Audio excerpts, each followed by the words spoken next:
hogaamiye daacadaho qabyaalada diidayo dejiya Soomaali weyn kanoogu dejiya Soomaali weyn kanoogu بسم الله الرحمن الرحيم السلام عليكم ورحمة الله وبركاته دقيستيال جمعة ونكسن ميل كستو أدجوكتان كسو لوادا مركلة إيو برنامجك محاكرونا وحي للشيغي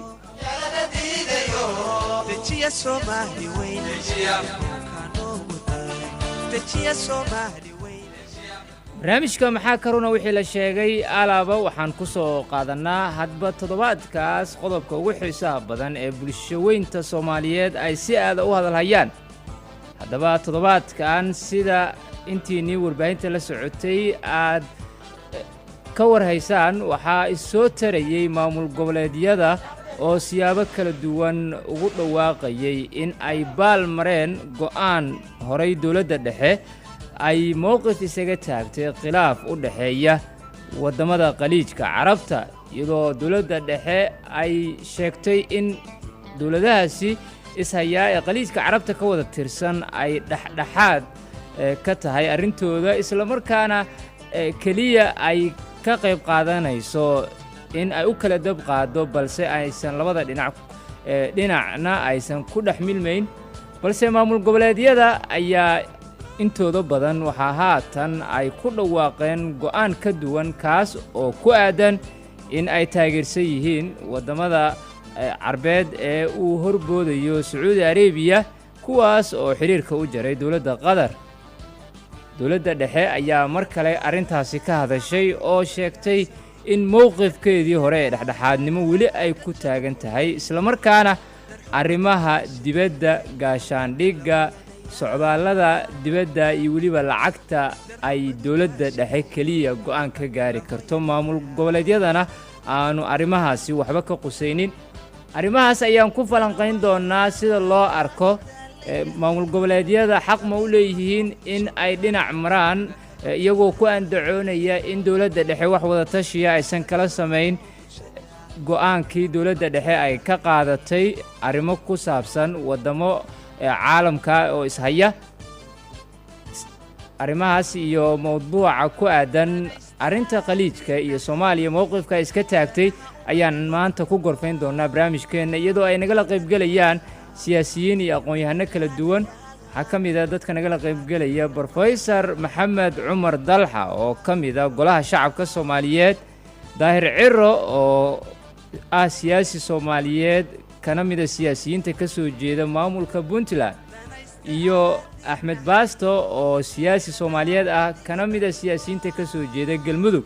maamuladaasi waxay ka mid yihiin maamulada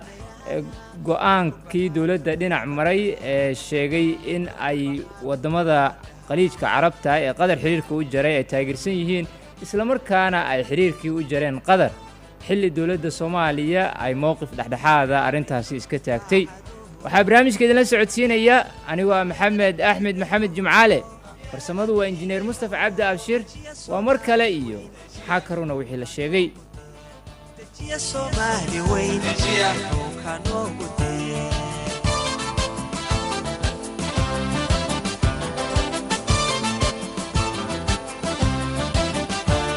hogaamiye daacadaho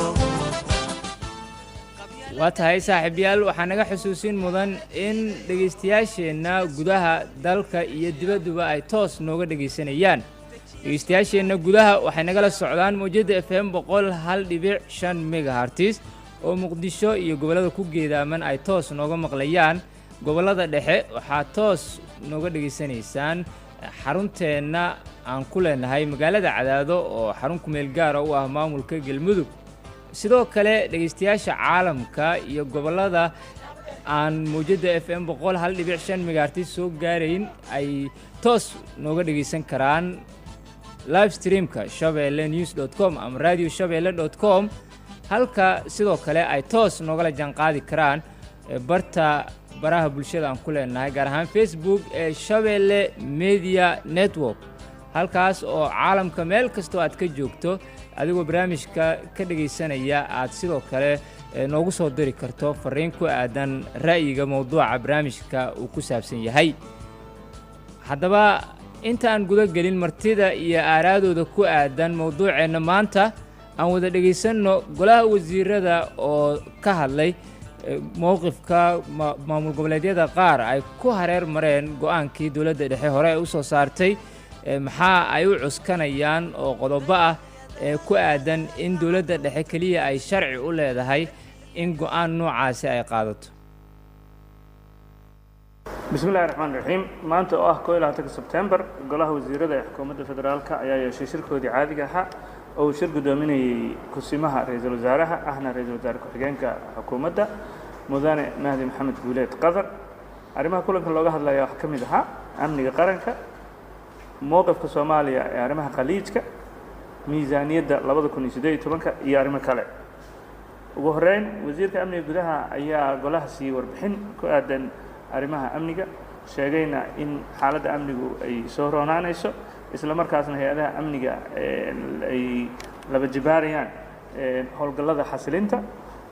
shacabkana laga codsaday inay hay-adaha amniga ku gacan siiyaan si dalka loo nabadeeyo. maanta bacdama ay tahay 21 sebtembar ahna maalinta nabadda adduunka, golahu waxay hoosta ka xariiqeen ahmiyadda nabadda u leedahay dalka Soomaaliya, isla markaana ugu baaqeen shacabka Soomaaliyeed in nabadda la wada ilaashado, horumarka dhanka amnigana loo baahan yahay in la wada xajisto. kusimaha ra'iisul wasaaraha ahna ra'iisul wasaare ku-xigeenka ayaa golaha wasiirada u sheegay muhiimadda ilaalinta sharciga iyo nidaamka dowladeed. kadibna golaha wasiiradu iyagoo tixgelinaya xaaladda dalku ku sugan yahay ayaa waxay isla garteen arrimaha ku aadan muranka khaliijka ama wadamada carabta. arrimahan soo socda: 1. golaha waxay si adag u ayideen mowqifkii dowladda federaalka ee bishii Juun 2017 ee qeexayay in Soomaaliya door dhexdhexaad ah ka taagan tahay muranka wadamada khaliijka qaarkood, una aragto in khilaafka jira lagu xalliyo si nabadgelyo ah oo ay walaaltinimo iyo diblomaasiyad ku dheehan tahay. 2. dowladda federaalka Soomaaliya waxay ku guuleysatay wada shaqaynta dowladda dhexe iyo dowlad goboleedyada xubnaha ka ah dowladda federaalka iyadoo qabatay 2 shir 6 bilood ee ugu dambeysay, taasoo ay muhiimaddu ahayd ka wada shaqaynta xoojinta amniga iyo midnimada qaranka. 3. sida ku cad qodobka 54 ee dastuurka ku-meelgaarka ee Soomaaliya, dowladda federaalka oo keliya ayaa awood u leh go'aanka gaarista arrimaha dibadda, difaaca, muwaadinimada, socdaalka iyo siyaasadda lacagta. 4. Soomaaliya weligeedba doorkeedu wuxuu ahaa inaynan wadamo walaalo ah lala kala safan oo mar walba laga shaqeeyo wadajirka wadamada carabta, Afrika iyo kuwa islaamka ah. haddaan tusaale usoo qaadano doorkii Soomaaliya ee heshiiskii Camp David ee dhammaadkii 70-meeyadii, wuxuu ahaa in Soomaaliya ay diiday in xiriirka loo jaro dalka Masar, taasoo keentay in markii dambe ee wadamadii carbeed heshiiyaan. go'aankii dhexdhexaadka ee Soomaaliya qaadatayna noqday mid lagu ammaanay. sidoo kale go'aankan muranka wadamada khaliijka qaarkood ee golaha wasiiradu maanta mar labaad ayiday waxaa soo dhaweeyay shacabka Soomaaliyeed meel walba ay joogaan iyo weliba beesha caalamka. ugu dambeyntii golaha wasiirada ayaa warbixin ka dhageystay wasiirka maaliyadda ee ku aadan miisaaniyadda 2018 iyadoo la isku raacay isu diyaarinta iyo habraaca nidaamka maaliyadeed ee keeni kara isla xisaabtan, hufnaan iyo maamul wanaag. waa mahadsantiin. waa tahay kaasi waxa uu ahaa wasiirka wasaaradda warfaafinta xukuumadda federaalka Soomaaliya injineer Cabdiraxmaan Cumar Cismaan Yariisow oo warbaahinta u akhrinayay qodobadii ka soo baxay shirkii shalay golaha wasiiradu ay ku yeesheen magaalada caasimadda ee Muqdisho. ugu horreyn aan siiyo Professor Maxamed Cumar Dalxa oo ka mid ah baarlamaanka Soomaaliyeed. xildhibaan Dalxa go'aanka dowladda dhexe ay qaadatay maamul goboleedyaduna haatan ay dhinac mareen iyagoo sheegaya in aan horay wax wada tashi ah dowladda dhexe ugala sameyn mowqifka iska taagtay arrinta khaliijka. maxay kula muuqdaan mowqifka Soomaaliya ay iska taagtay midka maamul goboleedyada hadda ay qaadanayaan arrinta ay ku andacoonayaan sharci ahaan arrimahaas oo dhan adigoo noo sharaxaya xildhibaan Dalxa. بسم الله الرحمن الرحيم. بركة سفي عن قصة. هلو. وأكو مغلى حلبان دلها. بركة قهرة وحان والسلام يا دمان khiyaarta sharafta leh aan u hayo darinta iyo qiimaynta oo khadka igula jirta sidoo kale dadka Soomaaliyeedna waan salaamayaa oo meel kasta ay joogaanba dalka gudihiisa iyo dibadiisa idinkana waan idin salaamayaa salaanta islaamka guud ahaantiina radio Shabeelle السلام عليكم ورحمة الله وبركاته مرك هوري مرك حيقا فرصدان إيو قولادا عن سلام يبقادن إن هوا ذا أمريو معلمة نبدا الدونكا أو شوي آدلو بالدري كميلا فربضان سوماليا سيدو كالي بلسيها الدونكا هؤدا بالدقو سوماليا هؤدا بالدقتي نبض محال هيري كرا مركي عدالة لهلو meel aan cadaalad oo lina nabad waa adag tahay shay ooga islaaxo marka ilaahay kuya cadaaladda annagana waafajiyo saan nabad u helno ayaan taanada bacdeeda ilaahayna weydiisan lahaa dadka Soomaaliyeedna ku baaqi lahaa iyo dawladeenaba tan xigta haddaan u imaado jawaabta su'aashaada dawladda Soomaaliyeed aniga mowqifkeygii hore inay iyadu meel dhexdhexaad ka istaagto amuraha ka taagan khaliijka iyo isqabqabsiga ka jiro aad baan runtii u soo dhaweynayay haddana waa weli kaasaan ku taaganahay sababtana waxay tahay khibradda aanu leeyahay caalam alcarabi isqabqabsigooda dadkani walaalaha ah wax ugu ma aha tii ugu darnayd Masar bay ahayd markii Camp David ay la gashay heshiiska إسرائيل مركي مصر لقى قبصدي ما عرفتي سيناء iyo طابة iyo سويس كانال ما عرفتي غيب كمدة عربنا أي وحبا ما عرفتي إيدا طلابة iyo أود أي ليدا أي دولة أيدا مركاسي وريب أوو حتى ما عرفتي مركا دقالة أهان أوو بورنا وكوا حتى ما عرفتي بدي إيدا إسهايست أيهين markii ayada ay aragtay maslaxadeeda ay ku dhaqaaqday waana midda anwar saadaad caalamka uu ku kasbaday kalsooni Israa'iilna uu ka degay ayadoo la shilay Talaabiib kuna soo ceshtay dagaalna galay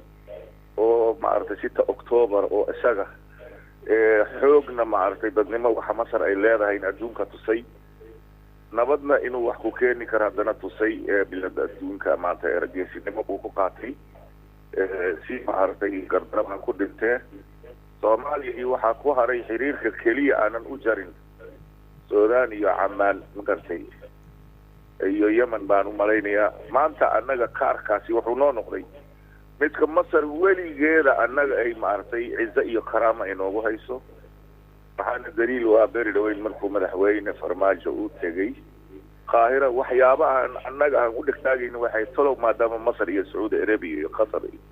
iyo xiriirka ayaga maanta ay wada jareen oo isku xun yihiin iyo Imaaraat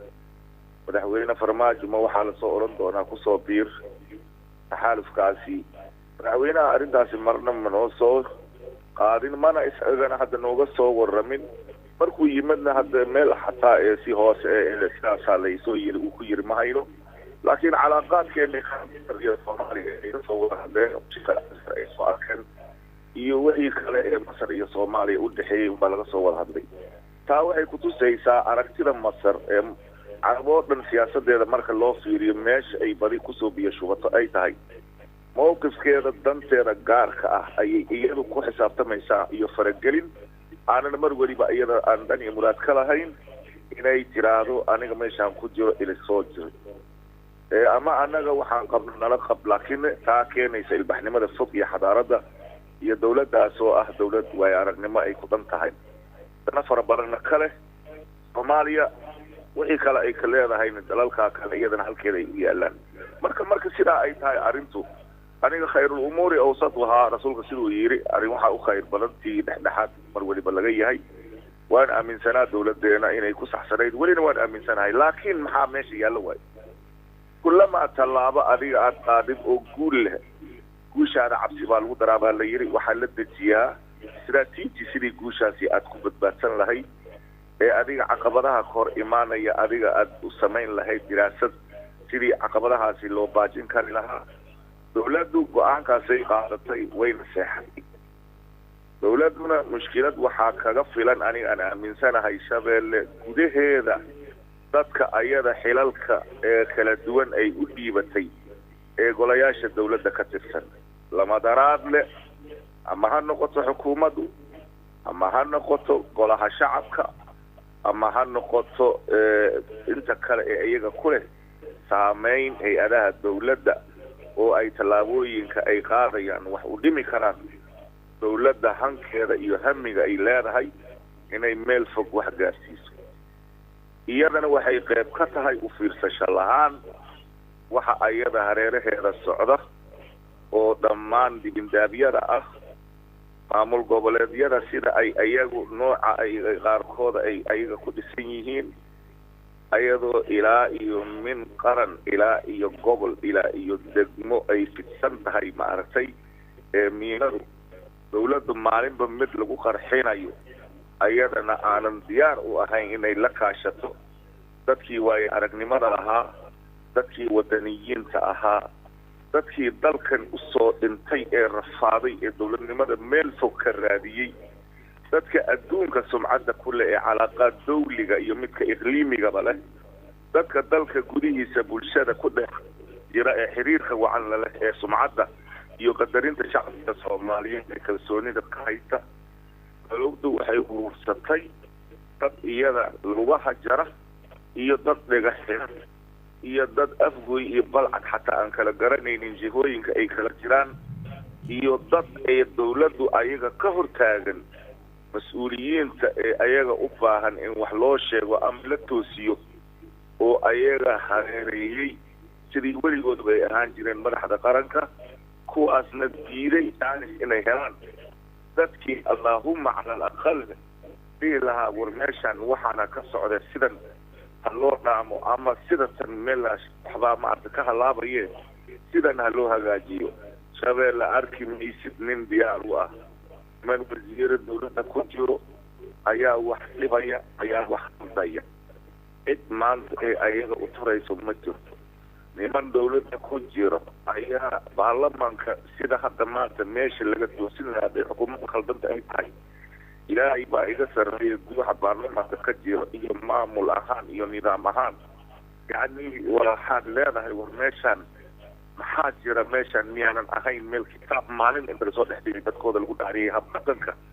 ee weliba dadkii loo baahnaa ee odayaasha ahaa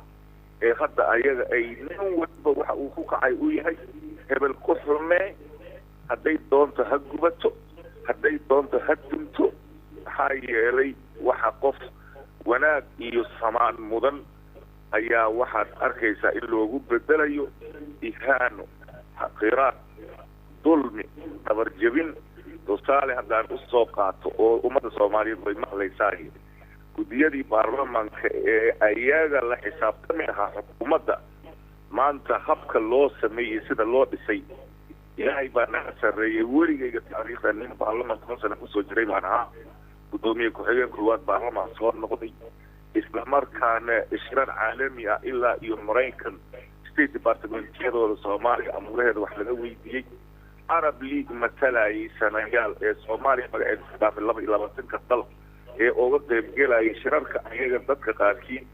min tagay baan ahaa qaza ee ay u bareeri waayeen dawladaha soomaaliya creditka meesha ka helay baan dalkayga dadkayga u keenay xabsiyada dawladaha carbeed ee soomaalida ay ka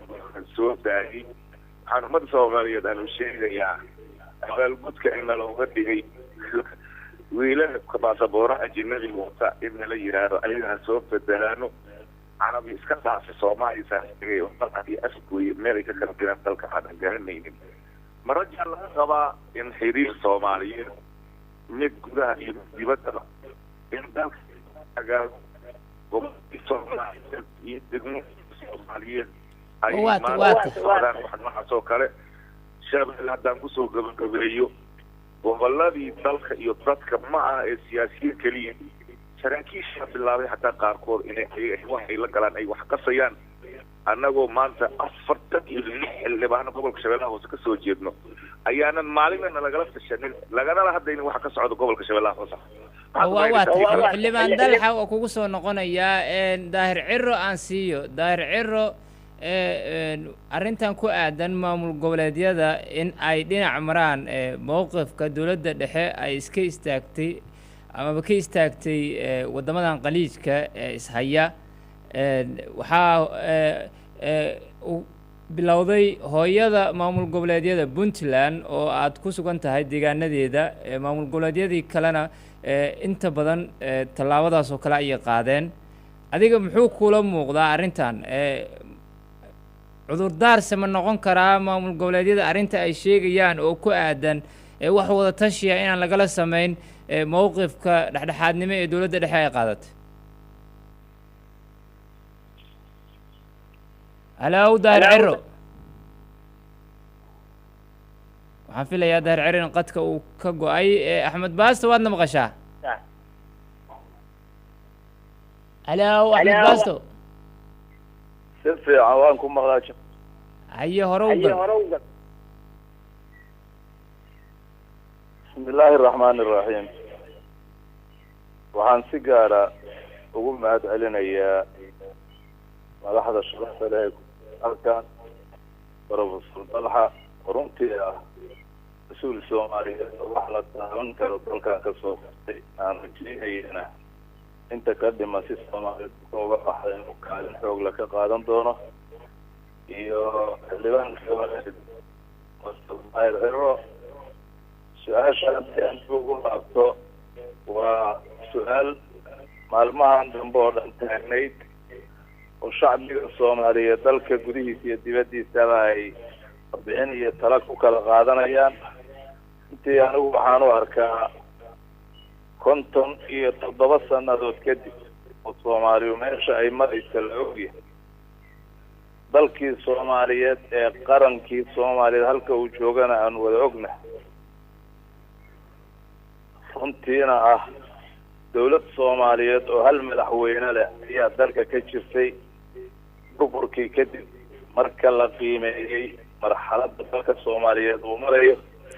shacbigii soomaaliyeed dawladdii jirtay rideen kalsoonida dadkii soomaaliyeed dhexdeedii oo qabiil la isku dilay waxaa la dhisay dawlad goboleedyo si shacbiga soomaaliyeed loo soo dhiso nidaamkii gobolada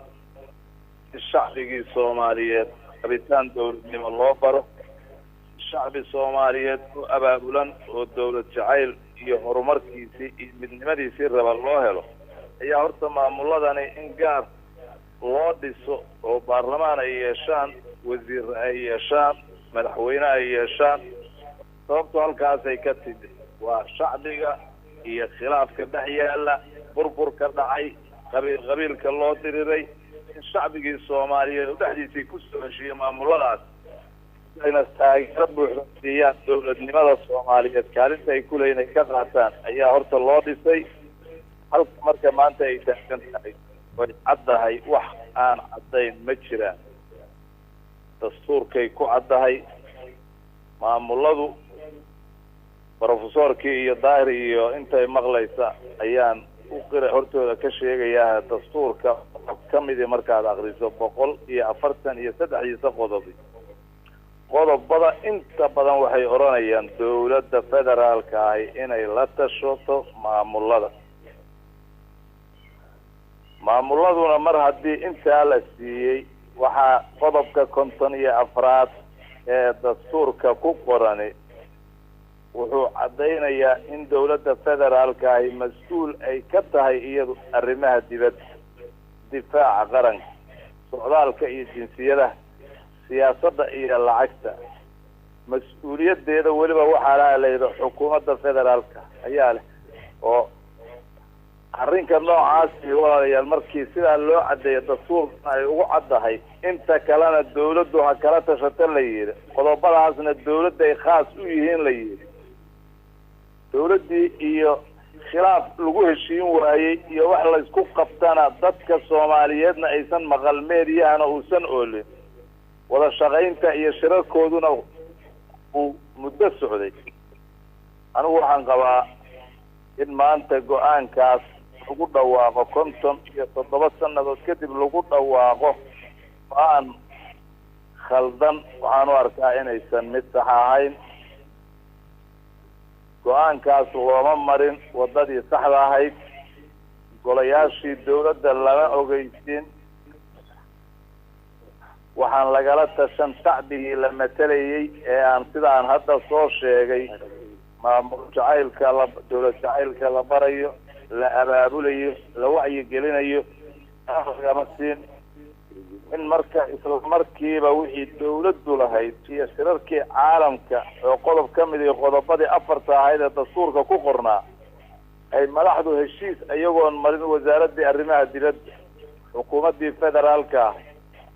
madaxweynihii uusan waxba ka ogeyn baarlamankii uusan waxba ka ogeyn inay heshiis caalami inta galaan go-aankii dhexdhexaadka ahaa ee dawladda Soomaaliyeed ay gashay ay hareer maraan waxaan u arkaa inay khalad tahay khaladkana waxaa la rabaa in sida uu yahay loo sheego ma lagu samayn karo aragti saxana ma ahan dawladduna lama tashan aragti looga jawaabayo ma aha go-aankaas waxay ahayd go-aan dawladduna gaartay caddaysay mowqif dhexdhexaad ah awood aan wax kaga qaban karnaana ma jiro taayadii baan wax ka qaban la'nahay tii kaleetona dhexdhexaad baan ka nahay aragti saliima oo saxa oo Soomaaliyeed oo badbaado ah sharafta dalka Soomaaliyeed iyo dadka Soomaaliyeed marka waxaan laalnay oo qolaan la safanayna aragti shacbiga Soomaaliyeed lagu saxaya ama wax looga dhaadhacsiin karo babada ka mid ah sida dastuurku u cadaynayo qodobka konton iyo laba dawladaha xubnaha dawladda federaalka ay dhexdooda ama xukuumadda federaalka ay waxay isla geli karaan heshiisyo iskaashi oo ay ku wada howlgalayaan waa inuusan sharciga ka hor imaanin laakiin heshiiska ay wada gelayaan taasa wax loo wada cadeeyay heshiiska xataa dhexdooda asaa loo cadeeyay bal mid caalami iska daay waxaa jira qodob 53 oo isagana oranaya xaq uu leeyahay muwaadin inuu go'aanada ka soo fulaya maamuladu ay ahaadaan kuwa ku dhisan sharci waxa ka soo baxaya maamuladu waa inay ahaadaan sharci ayuu leeyahay qodobka 73 gaaristana waa in loo maraa arnaan caadil dastuurka sidaa ku qoran dawladdiyan ila tasha aniga uma arko su'aal lagu qancin karo waa qodobadaan sheegayo qodobka 33 qodobka 52 qodobka 54 kulli sidaasay u cadeynayaan waxaasoo marka awoodii dastuurka sharciga baan jebinaya waxaana tashanaan ku jawaabaya wax bulshada Soomaaliyeed ku qanci karta maahan wax ummadda Soomaaliyeed ku qanci karta maahan sharciga oo la tiriyayna waa garan kartaa ummad kasta oo horay u martay oo wax qabsatay oo dawladaha aad aragteen oo magaca inta caalamka weyn adduunka hogaaminaya waxay ku noqdeen ama heerkaas ku gaareen waa qabad ay dadku dalkoodii ay wax u qabsanayaan oo iyagu ay wax qabsanayaan waa kow sharciga oo ilaalinayaan wax qabadka ayaa ku imaanaya nabadgelyada ku imaanaysa horumarka ku imaanaya marka hadiiba sharcigii la diiday 57 sano kadibna aan sharci la'aan rabnay inaan ku noolaano aniga waxaan arkaa inay ahayn wax la oran karo diil iyo wax la oran karo waa sabab inaysan jirin waa dambi la galay waa dambi laga ummaduna ay u taan qabaan go-aanadaasayna ku tunteen waxaan qabaa in shacbiga Soomaaliyeed 57 sanadood kadib aan lagu horkici karin fawdo iyo khilaaf iyo burbur baan aaminsana waa tahay Axmed Baasto waa kugu soo noqonayaa xildhibaan dalxa haddii aan ku noqdo marka aan ka soo tagno maamul goboleedyada in ay dhinac mareen qodobo dastuuri ah oo ku aadan in go'aanada arrimaha dibadda difaaca dawladda dhexe cid aan ahayn aanu ka hadli karin ama tallaabo iyo go'aan aysan ka qaadan karin dhinacan wadamada carabta iyaga markii ay arintooda kalsooni ku sii waayeen ama ka dhaadhicin waayeen dawladda dhexe dhinaca maamul goboleedyada haddana ololo ka wadaa oo hadba maamul ku xambaaraya in ay dawladda dhexe oo ay hoos tagaan ay dhinac maraan sharci ahaan maxaa sharciga uu ka qabaa maadaama dalka xeer iyo dastuur uu leeyahay waa mahadsan tahay jimcaale aniga runtii markaan aragtayda ay ahayd dawladdu iyadaa isdabar jabinaysa oo ayada lugaha isjaraysa markaa lahaa maanta saaxiibkayga baasto oo hadda maanta dawladda runtii meesha hadda uu yani isaga uu ku difaacaya ay tahay yani diinimada ciyaarta maanta ragga noo safan meel kasii banaan oo asaga maanta aanan ku dhex jirin ciyaarta siyaasadeed ee dadka gudaha noogu ciyaarayo sida uu u difaacayo uu u qodobeynayo ee ay soomaalinimada ooga muuqato oo niyad samida oo waxa asaga uu cabirayo kulli ay yihiin qodobo dastuuri ah dadka maanta annaga noogu jiro xerada ee ayaga la rabay ciyaartaasi man to man inay ayaga ay ciyaaraan ayaan maanta u bislayn kuwana tabartoodaaba ilaahay ba aragtay iyo waxa ayaga ay ka dhihi karaanaba iska yar kuwana waa loogu talagalay inay ayaga lugooyo meesha inay u joogaan oo haba yaraatee inay wax dumiyaan mooyaan aan wax dhisaynin annaga ummadda soomaaliyeed dawladda maanta jirta niyad samida ay u hayaan ayaan ognahay kalgacaylka ayaga ay u hayaan aan ognahay shacbiyadda iyada ay kasbatayaan ognahay intaasoo idil iyadu inay ku xisaabtanto inaysan cadow la-aan ahaanaynin waa loo baahnaa guushaas iyada shacbiga ay ka kasbatay cid u xajiso way u baahnay inay dareenkaasi gaarsiiso caalamka inay ka gado siyaasadeeda waa loo baahnaa laakiin marka aniga cajuuso wax ka sheeg ayaydaa ka bilowdii la yiri aan dhaliishayda baarlamaanka aniga aan ka tirsanahay kusoo darayo waayo xaqiiqadaan ogahay dawladda meeshii laga difaaci lahaa waa laga duminayaa maanta sababta aan u leeyahayna xaqiiqada ayaa waxay tahay aan ku dhex jiro oo ilaahay dartii u hadlayo maxaa yeelay haddii maanta dawladahan carbeed ee annaga hadda sida waxay u dhacayaan iyaga ay ka yihiin mas-uul dawladahaasi dadkii iyaga la hadli lahaa ama kula xisaabtami lahaa siyaasadda iyo wadciga soomaaliya sida ay hadda ayaga saameyn ugu yeesheen ilaa iyo dawladda maanta annaga aan haysano siyaasadeeda ma hayno cid u istaagtay ma jiro carabta maanta marka jaamacadda walla carabiya laga soo qaado ajenda dawladda soomaaliyeed oo ay la tagtay oo ay ashtaka ka tahay dawladaha carbeed iyada ay ka cabanayso carab waxay leedahay charter bay leedahay miisaaq bay leedahay oo in laysku xurmeeyo siyaadada ama aan idhaahdo sovereignty-ga iyo qarannimada dalka kale carbeed ee asaga uu ictiraafsan yahay inuu maanta xumaan iyo dhibaato inaanan ula tegin marka uu qorayo kaa xeerkaasi keliya haddii layskula xeertamo meesha ay mudan tahayna codka maanta loo baahan yahay uu gaaro waxbaa isbedeli lahaa khaliijka waxay leeyihiin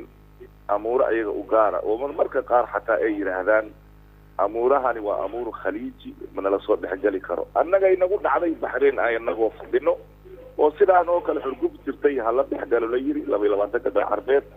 ee dawladii khaliijiyiinta nagu yiraahdeen idinma taalo idinku tani waa arrin noo gaara haddaan reer khaliij maantana arrin u taalo khaliij ma dhaafsiisana waxa meesha yaallo ayagaa ilma adeera abirina ayagaa meeshay ku heshiinayaan aadan garanayn hadday maanta aada ujeedid inay dirasta yihiin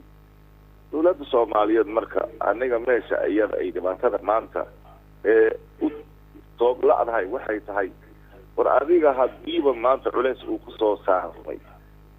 xataa ma garan weydi madaxdeena marka ay xataa ay carabaha ay aadayaan ilaah baa idinku dhaafay nin walba saaxiibkiisa iska kaxaysanayaa xataa qaar aanan maaragtay luqadii bilaaja xataa maaragtay oo aanan garanayn ayaa diyaaradaha dhinaca meesha oo maaragtay waxay ka fadhiyaan madaxda maaragtay halkaas inay dalxiis u aadayaan iyo inay soo farta maaragtay ee wadanka loo jeedo ay ka tahay iyo ujeedada loo kaxaynayo garan maysid rasuulkana sala allahu calayhi wasalam wuxuu yidhi man tacallama luqata qowmin amina min makrihim ummadi luqadooda ninkii barto dhagartooda uu ka nabadgelayaa ayadoo wadanka soomaaliyeed ay joogaan dad teknogaraat ah dad intaasoo dhaqan carbeed ee kusoo jiray ee iyaga oo la ah qaarkooda kasoo shaqeeyey sufaro soo ahaa qaar wasaarado oo waaweyn ee waddanka soo qabtay ee siyaasaddu bannaanka ay ka taagan yihiin sida hadda saaxiibadayda khadka ku jiro nin baarlamaan kusoo jiray nin maamul maartay ilaa iyo jabhadihii uu soo taagnaa baasto ayuu socday u ordayaan garanayaa maanta nin shalay curubo markay duntay keliya dhashay ee haddii waddanka u yimid ee asaga loo dirayo ee la leeyahay adiga soo bax sayaarada madaxweynaha soo raacdo midka prime ministerka soo raac madaxdii waddanka dalka loo socdo oo ayaga insijaam aanan la lahayn oo sheekh al-azhara la qaabilaa la yidhaahdo oo haddana loo tago dad aanan diinba shaqo ku lahayn layska kaxaysto oo aanan wadaadadii waddanka joogay muftiyada ahaan annaga aynoo joogaan ilaahan kugu dhaarshay ee dal allaale nin walba wuxuu rabo asaga warqadiisa hoos uga qoranayo aniga dalkan waxaan u jeedaa cid kale loo eersan maayo soomaali hoggaankeeda iyo intii kale ee iyadu ee ku xeeran ayaa duminaysa ayadaana karaamadiisa dilayso oo dhan baabi'inayso mana ogola nin kasta oo loo arko inuu yahay nin dalka iyo diinta iyo dadka uu adeegayana waxaa loo joogaa in asaga ee ninkaasi sidii loo fogeyn lahaa loo fogeeyo tusaalaan ku leeyahay jimcaale waa sheegayaa nin cali gaab la yidhaahdo aada u firfircoon oo traffica markii loo dhiibo gobolka ordo aad arkaysid magaalada oo dhan oo firmigiisa wada qabsanayo markii arrimo kale oo nin howlkana markaasaa cali baa waxaa la xilka waa laga qaaday markaas dad aan la joogna wuxuu yidhi maxaa looga qaaday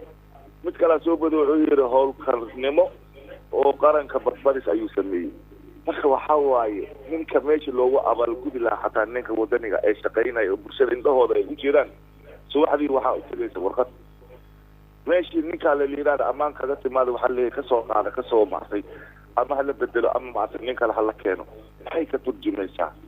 waddankan ee sidan u burburay ee 12 cadaawo iskale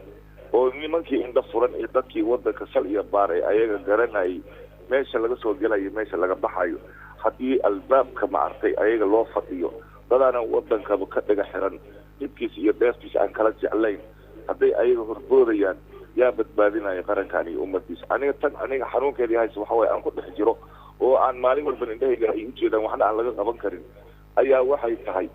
carab haddii maanta aan wax ka tirsanayno albaab aan aadno waa leenahay oo aan nidhaahdo hana laga qabso dadka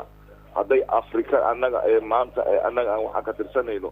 ummad baan ka tirsanahay waxbaan la kala saxiiday adduunka waa la isku xurmaynayaa wixii la kala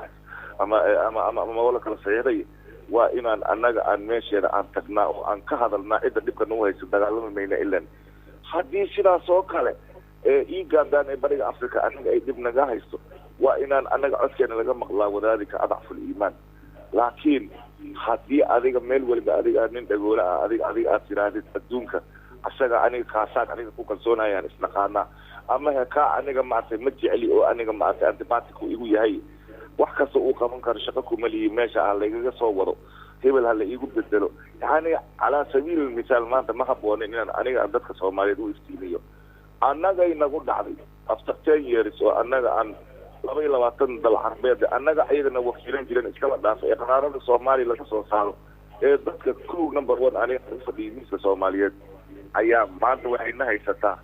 in yani 25 jir 30 jir wiil aanan jirin cimrigiisa in la yidhaahdo oo aan passport ajnabi haysto oo ku xubnayn keliya ay ka tahay dad iyo dad aan lagu naxayn in la yidhaahdo maanta mar hadiiba aniga aanan asaga saan raba aniga aanan qofka ama aniga ama ujeeda kale wixii la doonaado lahaade in yani ay yaabaan dadkii ee annaga loo tegay waarda halkani waxaan sheegnay gudoomiyaha baarlamaanka carabta oo imaaraadki annagoo keenay baa la isku dayay in dad kale ee ayaga la yidhaahdo maanta horkacaano waa wafdigii annaga aan hogaaminayn ee aan keenay halkaana laga laabtay maanta baarlamaanka carbeed waxaa mas-uulka ah nin sacuudiyaana oo mishcal maartay asilami la yidhaahdo soomaaliya raba inuu yimaado dad aanan garanaynin oo aan luqadii carabigii walaa dhaqankii carbeed iyo walaa taariikhdii soomaaliyeed iyo walaa meel ale ayaa waxaa la yidhi dadkii xagga joogay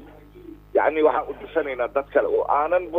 iska dhaafay ee dal carbeed iyo dunia carbeed ee dalkii soomaaliya meel laga kala jira meel kale aan garanayn xataa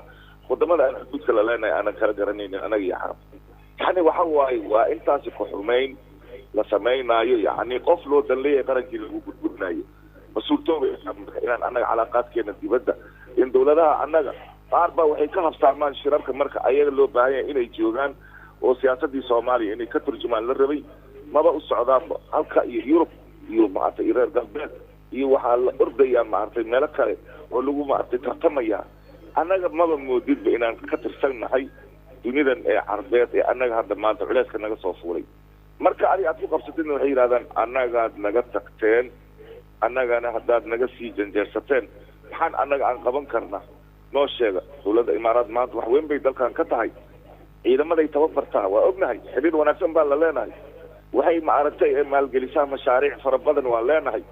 war siyaasadeena dhexdhexaadnimada wax nagu kalifaya xataa in loo diro dad ayada ay afgaran karto oo loo sheego sida masar oo kale hadda inaan la kaashano annaga sacuudi arabiya wax badan bay soomaaliya ayada maanta jaaliyado aan la qiyaasi karin iyo imaaraadka ayaa joogaan oo dad soomaaliyeed baa meesha masaalix annaga noogu maartay xiran oo annaga sacuudi arabiya inta loo tago boqorow war sidaan maaha arrinta saad umalaynaysaan ma aha annaga xaalkayga waa saas odi bay leeyihiin dowladaha khaliijka amerikaan iyo in lamid oo calaaqaad waaweyn oo annagan aan la leenahay baa jira warna miyahu tan baana haysata annaga dalalkana ma hurno halkaana ma hurno idinka laftirkiina dhexdhexaad baad ka tihiin kaalaya maxaan ka yeelnaa xataa waxa waaye yacni waa adcafu liimaan dad laakiina iyaga meelay u socdaan iyo meel laga soo galay iyo meel ayaga ay u jeedaan iyo waxa ayaga ay markaas doonayaan intaba aanan cabiri karin oo cadowgoodana ee meel waliba maaragtay isaga yimid oo la kala furfurayo oo maaragtay meeshii ay soo xiraanba maaragtay subaxdii la furayo waxaan u malaynayaa inay adag tahay in meelahan waxna haysto in annaga aan libin aan ka keeno maamul goboleedyo soo maha in saaxiibkeyga uu sheegaybo oo yidhi nabarka hadda aniga aan ka qaylinayo maalintuu i gaarayay iyo meeshii aniga uu iga gaarayay waan garanay waan ogeyn markii madasha la samaynayo ee baarlamaanka soomaaliyeed u fududeeyey ee 7 bilood inta la xiray ee iyaga gacanta loo geliyey xukunkii dalka oo dhan ayadoo aanan la samaynin sharcigii xataa ee aqalka sare ee lagu dejin lahaa iyo wixii maanta lagu dhaqmi lahaa in maamul goboleedyada odayaashooda lasoo hormariyey ee la yiri ma jiraan hay-ada dastuuri odayaashaanay tala ka go'da oo baarlamaan marti ka noqday oo dadka haddana meesha la geeyey ay noqdeen koox oo si gaara loo danaynayo oo rag layslaha hanoo fadhiyaana meesha markhaati ay iska ahaadaan wax oo dooda iyo hadal dadka ka keeni karana meesheeda maantay ha nooga joogaan oo ayaga yaana loo keenin oo raalli laiskaga ahaa dadkaasna maanta natiijadii ay keeneen ayay tani ka timid ayay dhashay awalna federaal aan laga fiirsanin oo magaciisa la iska qaaday laakiin caadifad dadka loogu sheegay soomaaliya oo is-aamini la-dahay soomaaliya oo barwaaqadeedii iyo khayraadkeedii cadaalad dara lagu kala qaadanaya ayaa loogu cadaalad falayaa sinaan iyo waxaa loogu samaynayaa iyo isdhexgal iyo midnima lagu raadinaya waxaasa dadka loo akriyay waa la iska jalbooday meel kasii xun iyo meel kasii fog ayaa soomaaliya midnimo la helo iska dhaafa meel kasii daranay maraysaa soomaaliya in cadaalad ay ku hesho federaal iska dhaafa tii horaaba shafeecad leh gobolka ama ku badnow ama ku yarow wixii adiga lagu gartaad leedahay haddaadan adiga shartaadaba adiga aadan ku meelmarinayn iyo shantaada dadnimo iyo wax soo saar iyo wax qiimeyn waxaa kaga qiimo badan ninka meesha waxa asaga uu kasoo gelayo oo asaga faa'iido u ah halkaasaa la wada joogaa arrintaana maanta meesha ay taagan tahay haddaysan dawladdu indha aanan u yeelanin ee dadka mudan inay kala tashato ee warkaan ee socda iyo waxyaabo kale soo socda aysan ka fiirsanin baarlamaanka 276 xubnood maamul goboleedyay ka yimaadeen maamul goboleedyada tallaabada ku xigta ay qaadayaan waxay noqon doonaan inay xildhibaanadooda ay u yeeraan hadday iswaasho dawladda dhexe maamul goboleedyadaasoo la isu geeyey xildhibaanadoodana inay tallaabo kale ay keeni doonaan awoodna ay u yeelan doonaan ciddii ay doonaan inay hoggaanka ay ku khasbaan maadaama ay khasbanaanayaan nimanka ayaga ee maamul goboleedyada ay isticmaalayaan oo ay yihiin dadka baarlamaanka fadhiya 275 oo access ku leh inay wax ka bedelaan qaranka iyo dastuurkaba iyo madaxdiisaba magartiya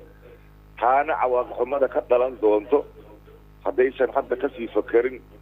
godka markay biyaha ay usoo galaan ayay dareemi doonaan dadka maanta hoggaanka noo fadhiya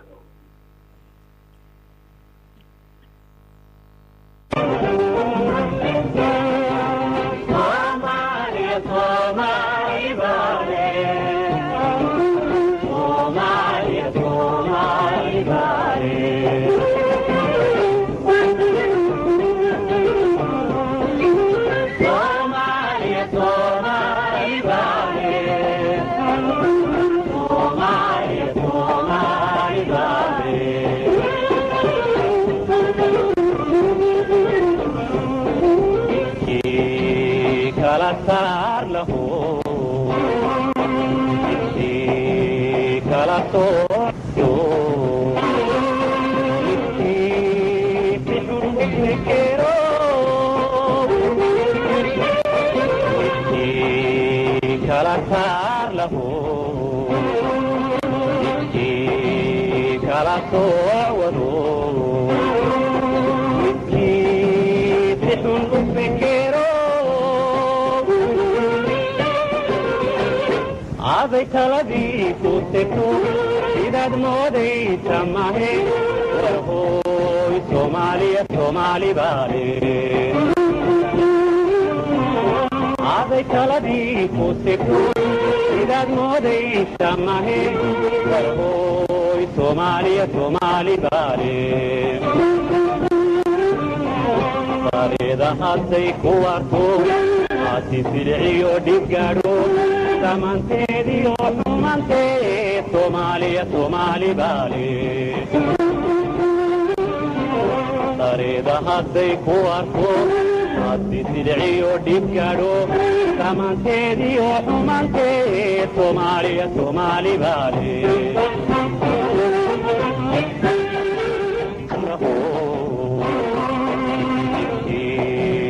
kala sooco midkii si xun u fikiro midkii kala saar lahu midkii kala soocwado midkii si xun u fikiro aday taladii ku tegto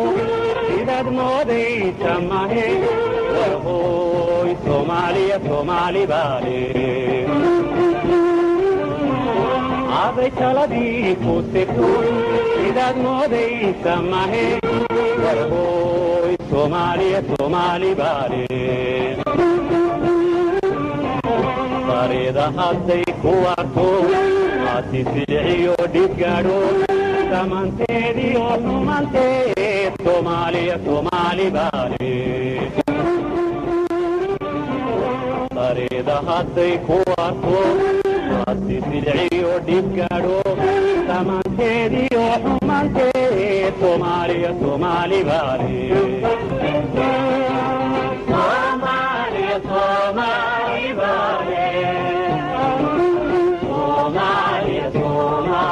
baale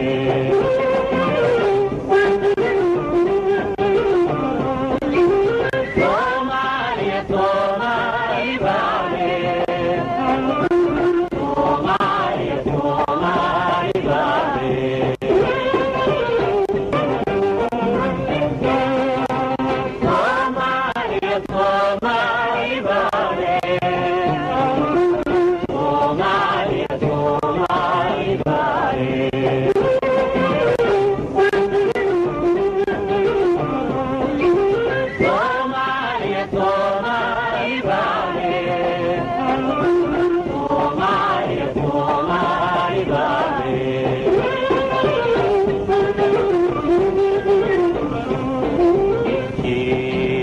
kala saar lahu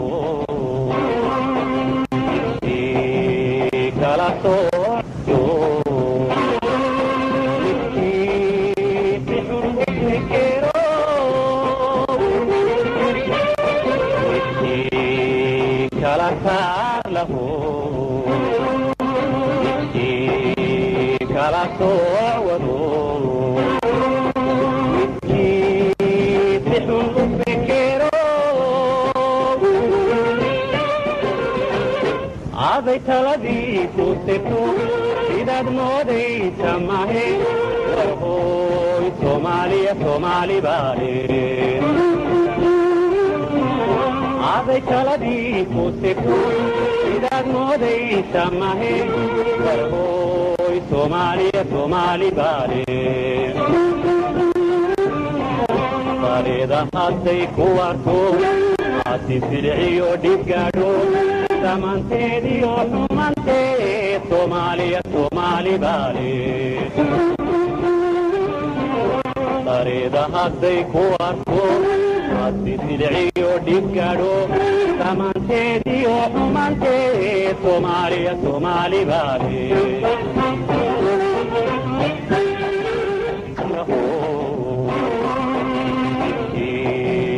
kala sooco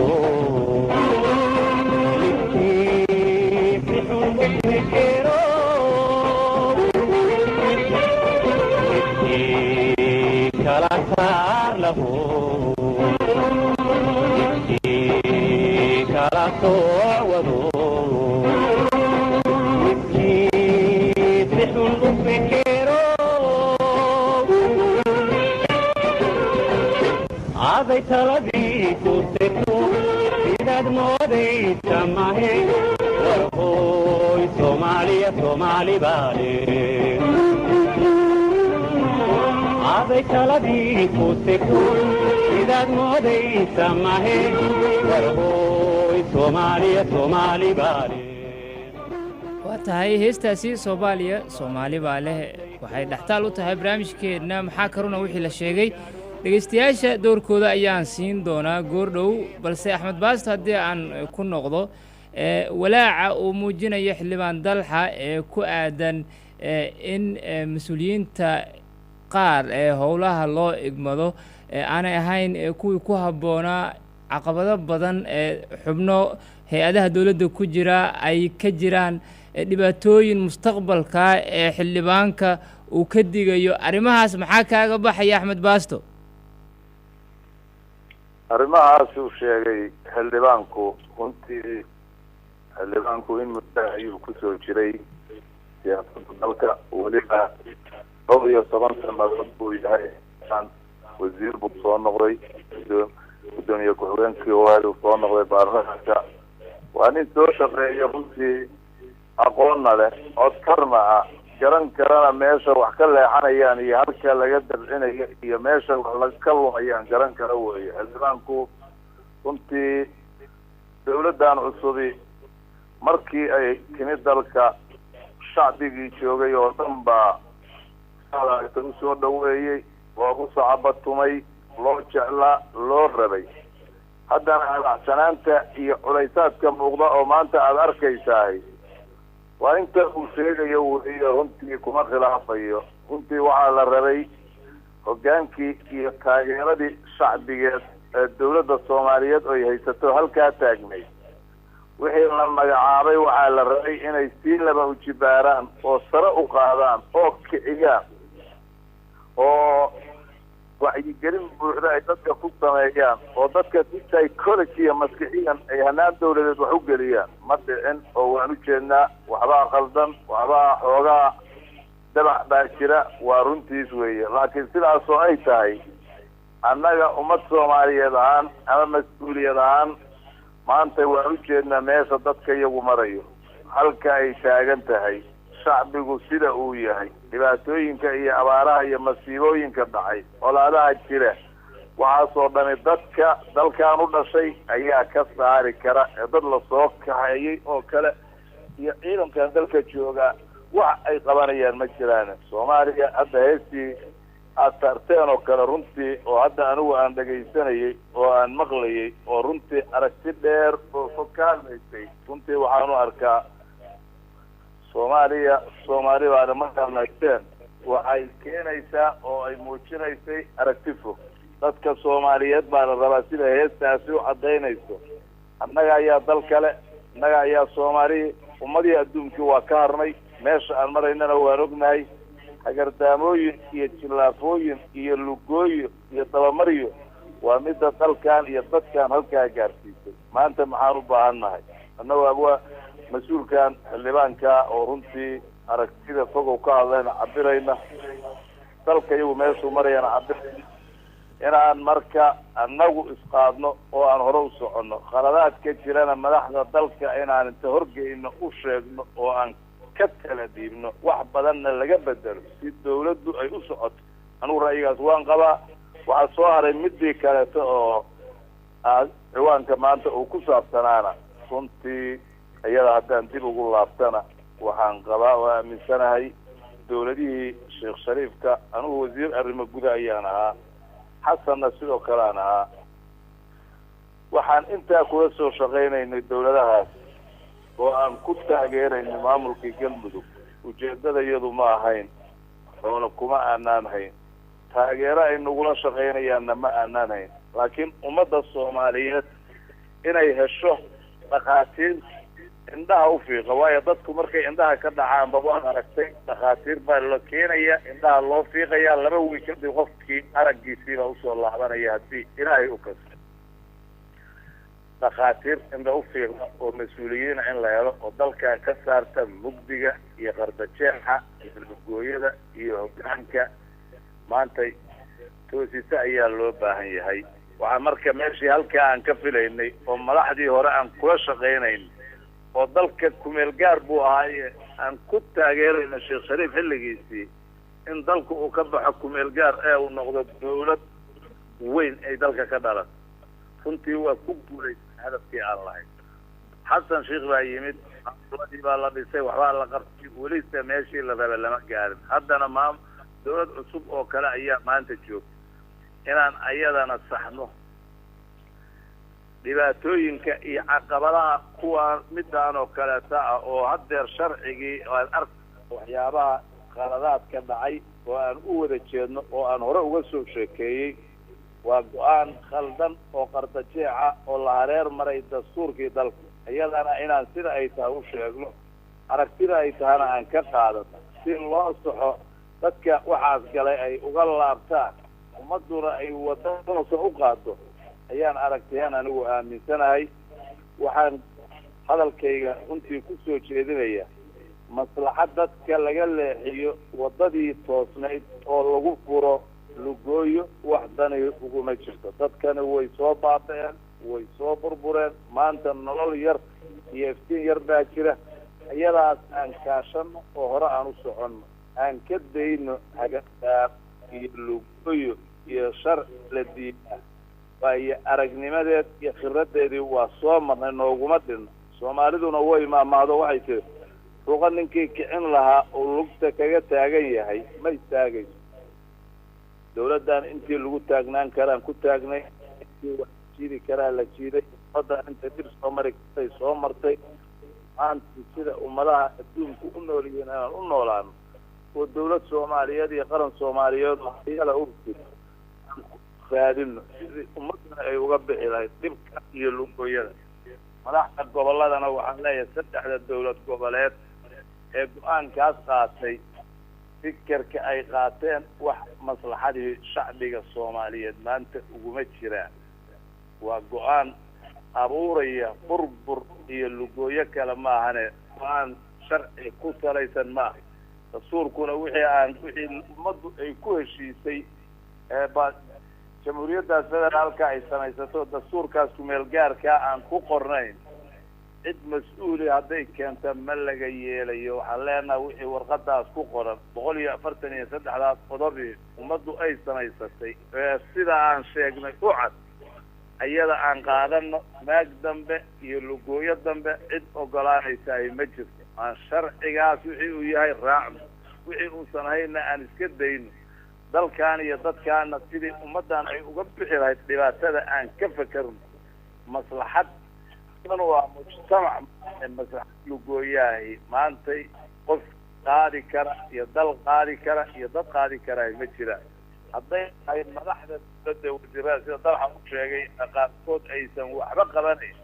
meesha ay joogaan iyo hoggaanka ay yihiin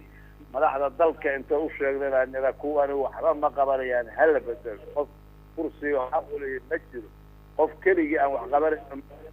ummadda caqabad ku noqonaya ma ogolaan karno laakiin danta dadkaas soomaaliyeed oo dhiban oo qaxootiyada maanta ku xaraysan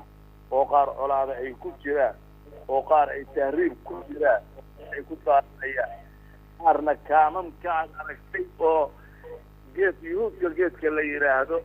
mara inta la saaray dhaxanta roobku uu kula da-ayo oon cuntahaysan oon dhaqaalahaysan oon shaqahaysan oon gargaar international oo ku socdaa uusan jirin qabowgaasu halkaa dhaxanta ku leynayo kuwaasaan fiirinaynaa ee ma fiirinayn keligiis intuu tuursado dawlad intuu tagaleeya go-aankii dawladdan diiday iyo go-aankaanaan idinla qaadanaya maslaxadda dawladda soomaaliyeed ay ku qaadatay annagoo u xeerinayna inay dawladdii dalka tahay go-aankeedii hore in rabaa weliba waxaan ku baaqayaa shacbiga gobolka banaadir inay taageero ka muujiyaan mar labaad ku celiya go-aankii baan qaadnay oo taasoo daliil ah raritaan inuu jiro shacab in la muujiyo la tuso haddii la daayo ee sidaas hadda la qaatay aan ku aamusnahay wax dana iyo wax dawladnimo ah iyo wax daryeel ah iyo wax nolol iyo jiritaan midna inuusan jirayn baan anigu qabaa fikirkayga sababtooy tahay 8 sannadood ee galmudug aan joogo iyo maamuladii kale aan wada shirayn iyo dalka shirarkiisii caalamkoon ka qayb galayn masaalixad baan ku gaaray intaas maanta la marayo la wada beegsanayaana lagu gaaray intii in la beerdareeyo waa khasaaro iyo dhib ummadda soomaaliyeed soo gaaray waa tahay dhegeystayaasha ayaan iyaguna qadka u fureynaa iyo kuwa kale oo gudaha iyo dibaddaba ku sugan oo ra'yigooda Shabeelle Media Network barta aan Facebook ku leenahay kasoo dhiibanaya 488 ayaa sidoo kale kusoo diri kartaan xildhibaan Dalxa Hayi جماعة هو أبو معصية ماشى رمتي قدوة هذا ودنينا صاحبك وطابتي ورمتي وحبرا سياسات وحبرا معرفية أنا سجدونا هاي ومسكين رمتي ثانية بربركي يعني سكاجدوين وأنا كم معصية برانكي سوى دنيني ماذا صراحة دولة رمتي سرا وحارونك دمينك دبن لكن waxa dhacaya hadana ninka dawladnimo isaga maanta garanay waxa ay tahay ama waxay ka maqnayd ama dhibkii soo gaaray maanta uu xanuunsanayaa markuu arko dawlad nin duminaya ama wax bacay hortiisa yaala waxna aan ka qaban karin dhibaatana ummadani mar kale inay maantay gasho ka shaqeynaya waarun maanta dawladani sidaan horeyna aan u bilaabay asana saaxiibkayga uu adkeeyay inay maanta leedahay عداو فربضن وأن ميل كان بديك إيمانين وجودها وحلقة دمنا الرو. تانا أركسيدا أنك بحدين وأي تاي وحا أوجيد نوم خاتمة دونتا. لكن هذانا نكي وحو ناكسان قصوها حق إلا الشيخ. أم نكي قدرين موجية إلا حصو. رتي بعمل قبلية وانقرن كرا ماشي أيها مركي أي بلاوة ين. iyo xabxabta markay bilaabaysay wax kala tahay iska dayna markaan miisaaniyada baarlamaanka anaga xukuumadda noo horkeentay waxaa bilaabatay markiiba shu oo la leeyahay waryaahe maxay koonfur galbeed iyadu miisaaniyadan ay ku leedahay maxay ku leedahay maartay Hirshabeelle war maxay ku leedahay galmudug war maxay ku leedahay puntland war maxay ku leedahay Jubbaland isla markii baarlamaanka aan ku jirno gunuuna bilowday macquul miya maamul goboleedyada qaarkood xafiisyada dawladda ee madaxdu inay ka badan yihiin waxa budgetka ugu jiro markaasi waxay ahayd wax bilaabanay maanta meeshii la lahaa waa loogu roonaaday puntland ay ahayd ayadaana bilowday maaragtay runtii amuurahan hadda dawladda go'aankeedii iyada meel intay iska dhigto keeri ay qaadato inta kalena waxay iska noqotay baan maanta aan dareemayaa facad wuxuu falfal fanjab kugu dhacay diiran xamarka ilaahay laakiin runtii odayga mar waliba sida degan Soomaalinimada runtii lagu amaano mudan dadka Soomaaliyeedna runtii ay u hayaan tambaashiir gooni waa Sheekh Axmed Madoobe oo runtii badanaaba madaxtinimada qaranka xataa maruu ka hadlay gaanka badan madaxweynayaasha uu yahay madaxweyne aan yeelan anaga inteena kala la nimaado magackaas hadda maanta isaga ku soo haray oo intii kala go'aankooda way qaateen iyaga laftirkooda tolow dadasha aan ku eedaynayno la'aanta jirta dawladda dhexe ayaa maanta iyagana maamul goboleedyada ay sameynayaan cid maanta go'aanka ay qaateen oo ay kala tashteen ma jirto kaliya wax ayaga u muuqday ama ku xumeeyna u sameeyaan ama qaarkood waa nala gacan bixinaya ayaga ha yiraahdaan oo dawladda mabana dhageysanayso oo gobolladeena anaga fadhi ku jirta wanaag kama wado talana anaga aan ka qabno cudur fara badan baa jiro runtii dawladda ay keenayso aan ognahay rag ku jiro laakiin haddana in dawladnimada inta yar aan haysano in la dumiyo waa arrin anaga aan kasoo horjeedno aanana la aqbali karin oo aan cid maanta Soomaali meesha shalay laga yimid ha lagu laabto oo iyada maanta ogolaanaysana ma jiraan balse laakiin dawladdu waxaa looga baahan yahay anaga beereeyaan nahayo beerta marka adiga aad abuurto ay ku baxdo beerta waxaa loo baahan yahay in aad shimbirta ka ilaaliso inaad cudurrada maaragtay ee iyada ku dhacaya aad ka daweyso inaad haddii sidaas oo kale marka ay baxdo daanyeer iyo doofaar iyo kashiita iyo waxaasoo dhan ayaga ay dhinacyada beertu ay kasoo galaan raggii difaaci lahaa ee awood u leh inaad adiga aad u diyaariso haddii aad badarka meesha kasoo baxay adiga aad doonaysid inaad calfato laakiin beer kuu baxday haddii adiga aadan ka ceshan karin habar dugaaga ee meesha ee beeraha sida gaarkaa asaga usoo weeraro markay bislaadaan kulay tahay shimbirka la yidhaahdo caliyow guudul shawaaro uu marka beeraha ay bislaadaan keliya ay yimaado oo meelaha lagu soo rafaaday inta la tabcayay oo jiilaalka iyo inta la waraabinayay iyo inta iyada dhib loo soo maray warba aanan wahayna maalintuu badarka bislaada un keliya soo deg ee cunis bilaaba waxaasoo dhan haddaana laga gaashaamanin waxay keenaysaa dhib marka anaga dawladdu waxaan leeyahay wax waa la qabtay waa ujeednaa gobolka banaadir maanta nin inkiri kara mare maanta nabadgelyada xoogeeda waxbaa laga qabto ku ammaanaynaa ciidamada qalabka sida ee qaybahooda kala duwan tabartooda intay doonto hala ikaato annagoo og inaysan dhaqaale haysanin annagoo og hay-adaha waxtarka ee maanta wasaaradaha tacliinta kuwa loo baahan yahay arrimaha bulshada kuwa loo baahan yahay caafimaadka kuwa ugu miisaaniyada yar ee dawladdu marka ayada ay wax soo qorshaynaysay ayaga ay yihiin ee meeshii wadanka uu kasoo kabsan lahaa loo baahan yahay ee hay-adday ka waxtar badan tahay ay ka miisaaniyad hoosayso oo aydihii dhaqaalaha ee kulli dhammaan shirkado ay haystaan waxaasoo dhan anagoo qaabdaradeeda annaga aan ognahay haddana dawladdu hadday kala daadsanaan iyo iyada iska warqab la-aan gudaheeda ama nimanka wax ku dheelaya aanan laga qabanin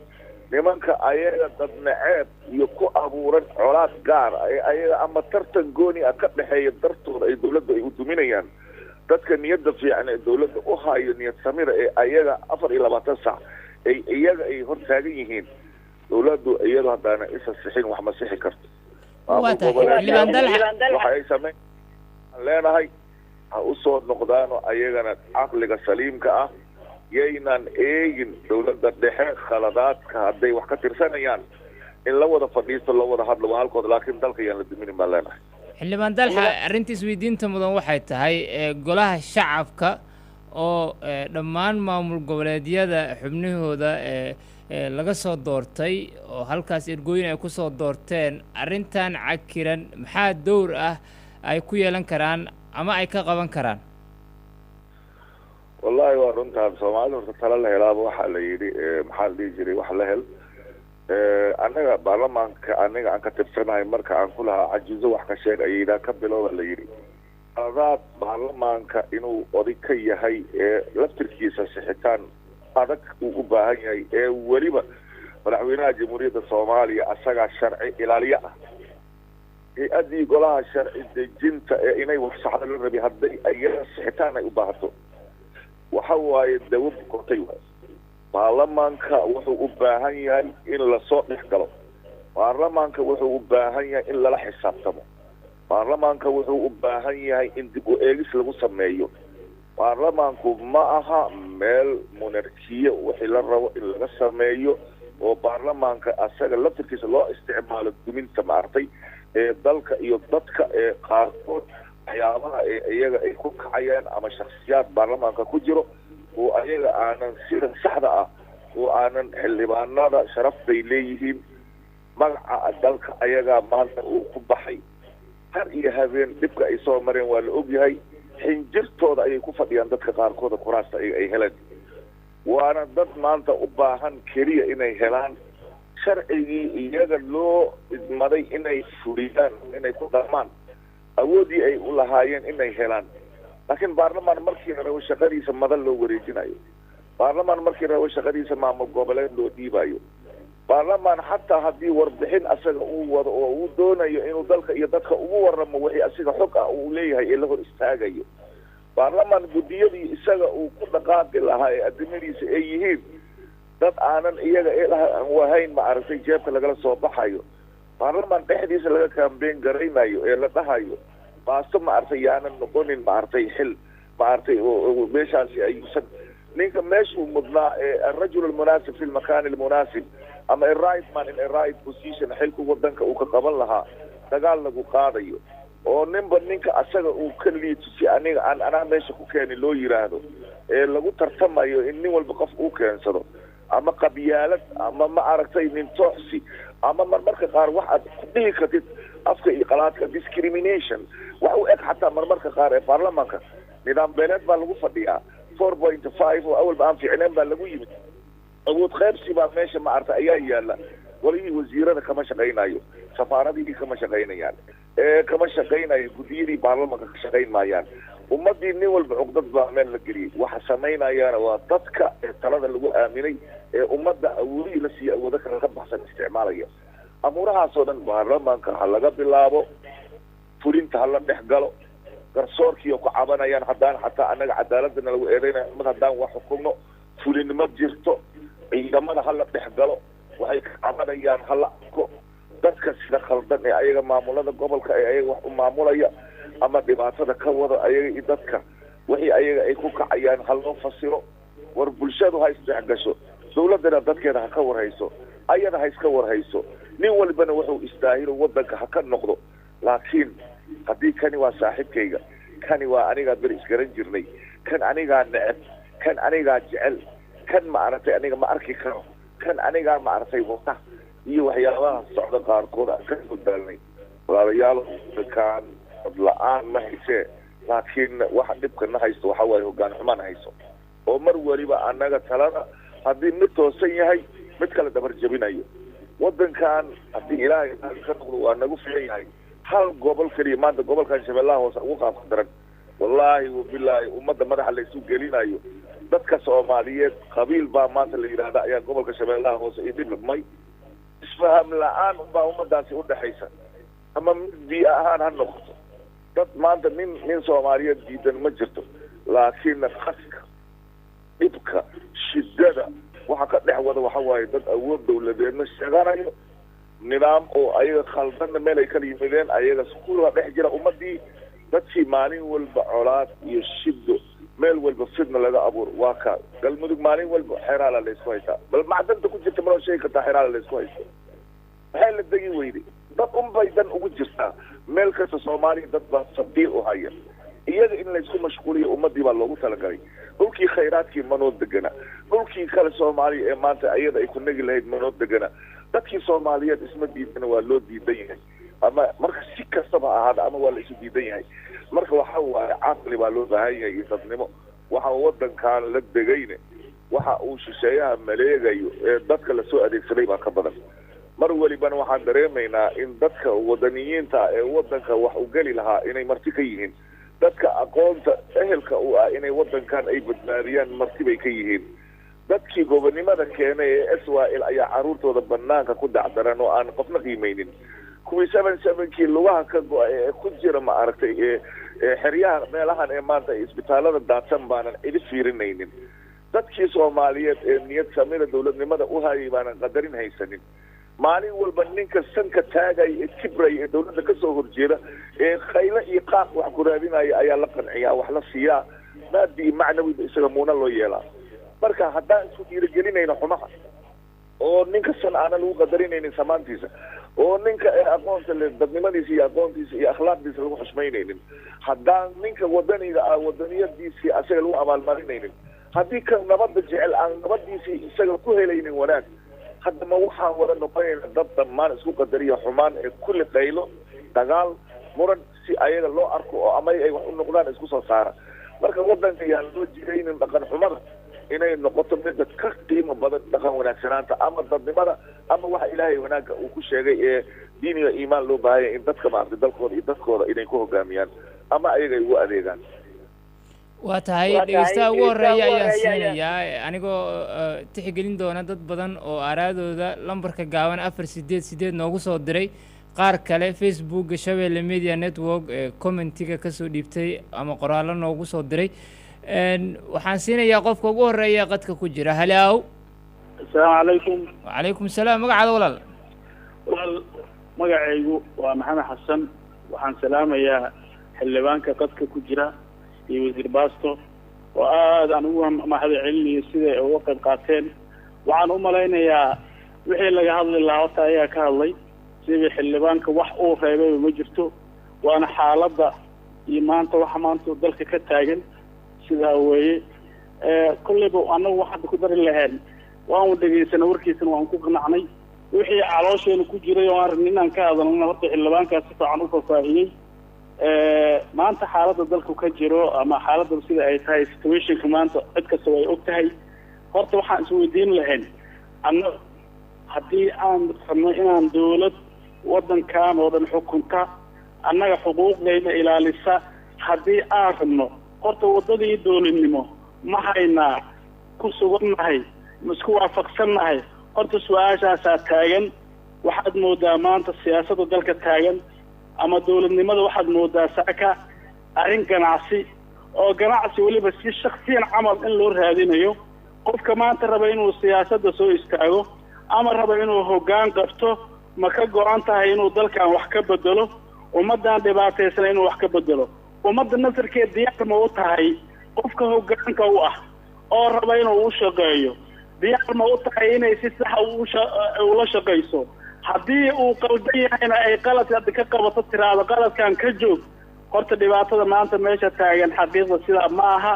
waan ka warhaynaa waan iska warhaynaa dawladdan ka warhaynaa siyaasiyiinta iyo xaaladda maanta dalka ka taagan aan ka warhaynaa lagama hadlo dalkan inuu maanta marxaladda uu ku jiro in uu ka gudbo si sax uga gudbo cid ka hadlaysa ma arkaysa markaan xaqiiqda isku sheegno waxa laga hadlaya waxay tahay guruub meel iskugu tegay oo raba inay danahooda fushadaan waa gooni bay u hadlaan shaksi raba inuu qorshe asaga uu rabo inuu fushado oo dad isku keeno inuu wuxuu rabo u sheegto macnaha waxaad moodaa dalkii oo dhan siyaasadiisii waxay noqotay projecti ama wax isku injiro camal ah waxaan marka u sheegayaa marka ummadda Soomaaliyeed oo dalka joogta iyo kuwa dibadda jooga xildhibaanka iyo wasiirka horta wax badan ka hadlay laakiin talada aan soo jeedinay waxay tahay war haddii aad rabtaan midda kale waxaa dhacay hadalka ka mid ahaa maamul goboleedyada waxaa markii hore federaalka loo sameeyey in dowladda la fidiyo oo ballaariyo khayraadka dalka yaalana si siman loo qaybsado horta khayraadka aan isweydiinaya dalka yaala maxaa horta khayraad ku cunaysaa maxaase ku qaybsanaysaa maxaan haysanaa maxaa gacanteena ku jira waan ognahay dalkan habeenkii iyo maalintiiba diyaarada iyo maraakiibba khayraadkii dalka lacag ka qabata yaa og yaa isweydiiya cid ka hadasha ma jirto maxaan ku mashquulsanahay marka xafiis yar oo cashuur degad ama meel yar oo airabooda ka soo gala ama hay-ad injoo lacag yar ay bixiso oo markaa siyaasadda hoggaanka la yidhaahdo waxaa hoggaana hebel ama qolo meel taagan in xoolaha xafiisyadaas lagu mashquul lagu yaalboodaa dalkii oo dhan waa dayacay waxaaba tusaale ka mid ah magaalada muqdisho waxaa jooga dad ugu qiyaasa 3 milyan